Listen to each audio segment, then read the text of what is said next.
L'info écho avec Capital. L'info pratique Capital. Elle concerne aujourd'hui la réforme de la taxe d'habitation. Cette année, 80% des ménages ont bénéficié d'un nouveau dégrèvement de l'impôt local et ont ainsi vu leur facture réduite de 65% par rapport au montant de taxe théoriquement dû. Et si ces mêmes ménages restent toujours dans les clous de la réforme l'an prochain, leur taxe d'habitation disparaîtra définitivement. Mais attention, les contribuables mensualisés doivent absolument moduler leur prélèvement avant la fin de l'année, sans quoi ils seront indûment prélevés du montant prévisionnel de leur taxe d'habitation avant d'être remboursés en octobre. Pour ce faire, rendez-vous sur impôt.gouv.fr ou contactez votre centre local des finances publiques.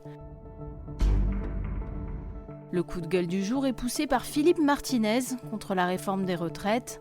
Dans un entretien exclusif accordé à Capital, le patron de la CGT détaille ses principaux griefs contre la future réforme et la façon dont le gouvernement mène les négociations. S'il n'est pas contre une refonte des 42 régimes existants, le syndicaliste fustige néanmoins le régime universel dessiné par le gouvernement et appelle à davantage de solidarité. La CGT et 7 autres organisations syndicales ont d'ores et déjà annoncé une grève interprofessionnelle le 5 décembre prochain. Retrouvez l'intégralité de cet entretien sur capital.fr. Le chiffre du jour, 1 200 €, c'est le montant maximum de la dotation d'hébergement dont bénéficieront les députés provinciaux afin de louer un pied-à-terre à Paris à partir du 1er novembre.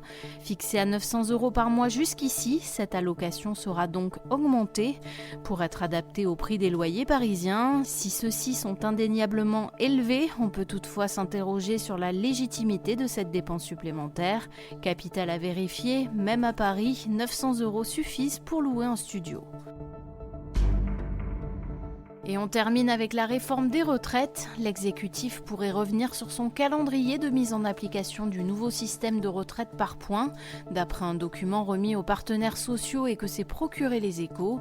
Si l'exécutif espère toujours pouvoir officiellement mettre en application le nouveau système pour la génération 1963, d'autres pistes sont à l'étude, comme repousser la bascule aux générations postérieures, voire appliquer la réforme aux nouveaux entrants sur le marché du travail. C'était l'info écho avec Capital.